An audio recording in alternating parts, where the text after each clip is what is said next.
પણ મોટા ભાગનાને ભાજપે એની શું લાયકાત જોઈને મંત્રી બનાવ્યા છે કે સમાજ એનું સન્માન કરે? એનામાં કોઈ લાયકાત નથી, એ જ એની મેન લાયકાત છે. એ ઓલા પીઢ માણસે કીધું કે કાલ આ માણસ જૂથબંધી કરવા ઈચ્છે ને તો પાર્ટીમાં તાલુકાનો પ્રમુખ કે વોર્ડનો પ્રમુખ આની પાછળ ઉભો ના રહેવો જોઈએ. ઈ લેવલના સાધારણ માણસોને મંત્રી બનાવવાના. નહીતર મંત્રી નારાજ થાય તો મંત્રી કમસે કમ જે જિલ્લાનો હોય આખા જિલ્લાનું સંગઠન બેસી જવું જોઈએ કે અમારા જિલ્લાના ફલાણા મંત્રીને હટાવી શેના દીધા તમે? પણ હમણાં જ નવું જૂનું મંત્રીમંડળ કાઢ્યું. એક પેજ પ્રમુખ નારાજ ન થયો મંત્રીના પોતાના જિલ્લામાંથી કે ગામમાંથી તાલુકામાંથી. તો એવા માણસને બનાવવામાં આવે છે જેની કોઈ ક્ષમતા, કોઈ લાયકાત, કોઈ વિઝન, કોઈ આવડત જ ન હોય. જેનું કઈ છે નહીં એનું સન્માન કેવી રીતનું હોય? એનું શું સન્માન? અને એ સન્માનથી સમાજને કેવો ફાયદો થાય આપણે જાણવું પડે. આવું સન્માન સમારોહ યોજનારા લોકોની ફાઇલો કદાચ જાજી પાસ થઈ જાય, આવું બને. સમાજ તો સમાજના છોકરાને ભણાવવા માટે લોન લેવી હોય ઈડબ્લ્યુએસ માંથી, પેલું MYSY યોજનાની, તો ફાઇલો ફાઇલો ફાઇલો ફાઇલો, એટલી બધી ફાઇલો કે એની વાત જવા દો. પણ આ સન્માન કરનારા લોકોની ફાઇલો ફટાફટ પાસ થઈ જાય. તમારા છોકરાને MBBS કે એન્જિનિયરિંગ કરાવવું હોય અને લોન લેવી હોય જમીન ઉપર, તો ફાઇલ પાસ થવામાં વાર લાગે. આ દાખલો નથી, ઓલો દાખલો નથી, પેલો નથી. પણ આ સન્માન સમારોહ સમાજના ખભે રાખીને જે કરવામાં આવે છે, એ સન્માન કરનારા લોકોની જે કઈ ફાઇલો ટીપીમાં અટવાઈ હશે, 40% જમીન કપાતમાં, ખૂણાના પ્લોટમાં, રોડ કાંઠાના પ્લોટમાં, એ બધી ફાઇલો ક્લિયર થઈ જશે. સમાજ તો શું સમાજ કરીને જોયા કરશે બચારો. સમાજ તો લાચાર છે, મજબૂર છે. આવતીકાલે જે સમારોહ થવાનો છે એમાં અમારી તો નાના માણસ તરીકે સમાજના લોકોને એક જ વિનંતી છે કે જાઓ તો ભલે જાઓ, કઈ વાંધો નહીં. પણ જ્યારે આવા લોકો સમાજના પ્લેટફોર્મ પર આવતા હોય ત્યારે 4 સવાલ તો કોઈ પણ પૂછવા જોઈએ. સવાલ ના પૂછીએ તો કમસે કમ એ કાર્યક્રમમાં આપણી હાજરીની ખોટી નોંધ લેવાય એવું ન થવું જોઈએ. આજ લોકો ખૂબ દુખી છે. રત્ન કલાકારો, ટેક્સટાઇલની અંદર હજારો કરોડો રૂપિયાની વર્ષે ચોરી થઈ જાય છે. કોક માલ લઈને ભાગી જાય, કોક પેમેન્ટ લઈને ભાગી જાય, કોક ખોટા ચેક પકડાવી જાય. પોલીસ સ્ટેશનોમાં, ત્યાં ચોક બજાર કે બીજા ત્રીજા પોલીસ સ્ટેશનોમાં જઈએ તો અરજી લેવાના પૈસા માગે છે. હજારો લોકો, કરોડો લોકો આપણા કાઠિયાવાડના એના પૈસા ટેક્સટાઇલમાં ફસાયા છે. કોઈ સાંભળવા વાળું નથી. શેનું સન્માન અને શું સન્માન એમાં? એક એક મુદ્દાની ચર્ચા કરવા બેસીશું તો કોઈ પાર આવે એમ નથી. પણ દોસ્તો, આ સન્માન સમારોહના નામે સમાજને હાથો બનાવવાનું કામ થઈ રહ્યું છે. એ લોકો જાગૃત થઈને જુએ એવી મારી વિનંતી છે. કોઈ માણસ સંઘર્ષ કરીને ઉપર આવે તો એનું સન્માન થવું જોઈએ, એમાં ખોટું કઈ છે નહીં.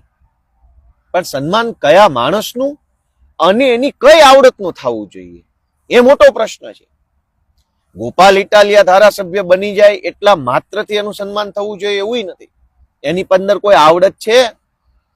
એનામાં કોઈ તલમાં તેલ છે, દીવામાં તેલ છે, આપણે એવું બાબલા કહેતા, કોઈ એનામાં કઈ છે? કઈ નહીતર મંત્રી બની ગયા અને સામાન્ય માણસની પીડા દેખાય નહીં તો એનું સન્માનનો અર્થ શું રહ્યો? એટલે આવા ભવ્ય સન્માન સમારોહની ભવ્યતા પાછળ ગરીબોની હાય છુપાવવાનું કામ થાય. લખ્યું ને ભવ્ય સન્માન સમારોહ. ભવ્ય શું કામ રાખવામાં આવ્યો છે? કે ભવ્યતાથી તમને આંજી દેવાના છે. સામાન્ય માણસ, નાનો માણસ, ગરીબ માણસ, લાચાર માણસ, દુખી માણસ, પીડિત માણસ, એની પીડાને, દુઃખને, લાચારીને ભવ્યતાથી આંજી દેવાનો કે અરે ગાંડા, તું શું રોદણા રોવે છો? આ જો, આ ભવ્યતા જો, કેવા મોટા મોટા સાહેબો, મંત્રીઓ, તંત્રીઓ, અધિકારીઓ, કેવડું મોટું સ્ટેજ, માઇકની વ્યવસ્થા, LED જમવાનું. જો તું આ ભવ્યતા, રોદણા શેનો રોવે છે? તારા છોકરાની ફી ભરવાના પૈસા નથી એ છોડ. આ ભવ્યતા જો ભાઈ. ડ્રગ્સના રવાડે છોકરા ચડ્યા, છોડ ભાઈ. આ ભવ્ય સમારોહ જો, તું ભવ્યતા જો ભાઈ. આની ભવ્યતા કેટલી મોટી છે. હીરા ઘસે છો, પૈસા નથી ખાવા પીવાના, ભાડા ભરવાના, લાઇટ ભરવાના, એ બધું છોડ ભાઈ. તું ભવ્ય સન્માન સમારોહ, ભવ્યતા જો આની. સામાન્ય માણસના દરેક પ્રશ્નોને ભવ્યતાથી આંજી દેવાની આખી આ ઘટના છે. અને અંગ્રેજોએ આ ધંધો કર્યો. અંગ્રેજો જયારે ભારતમાં આવ્યા ત્યારે ભારતના દેશના લોકો પાસે તો લુગડાઈ નહોતા, અડધા પાસે પહેરવાના, ખાવાનું અનાજ નહોતું, દવાખાના નહોતા, શાળા નહોતી, રોડ નહોતા, વાહનો નહોતા, લાચારીમાં માણસ જીવતો હતો. એ જમાનામાં અંગ્રેજોએ શું કર્યું? મોટી મોટી બિલ્ડિંગો બનાવી, મોટા મોટા રેલવે સ્ટેશનો ચાલુ કર્યા પોતાના માટે, અને આમ ભવ્ય ભવ્ય બધું બનાવ્યું. શું કામ? કે ભારતના ગરીબો અંગ્રેજો ભવ્યતાથી આંજી દેવા માંગતા હતા કે તમારી ગરીબી લાચારીની ચર્ચા ન કરતા અમારી ભવ્યતા જુઓ, આમ હોવું જોઈએ બધું. મુઘલો આવ્યા. મુઘલોએ શું કર્યું? અંગ્રેજોની પહેલા મુઘલ આવ્યા. મુઘલો ભારત ઉપર એટેક કર્યો, હુમલો કર્યો. પછી શું કર્યું? કોઈ મુઘલોએ તાજમહેલ બનાવ્યો, કોઈએ કુતુબ મિનાર બનાવ્યો, કોઈએ આ બનાવ્યું, કોઈએ તે બનાવ્યું. જે ભારત દેશના ગરીબો પાસે ખાવાના પૈસા નહોતા, એ ભારત દેશની અંદર મુઘલોએ આવીને શું કર્યું? ભવ્ય ભવ્ય ભવ્ય ભવ્ય, બધું જ ભવ્ય. અરે મારા વાલા, ખાવા માટે ચોખા નથી, ઘઉં નથી, તું ભવ્યતાની ક્યાં કરે છે?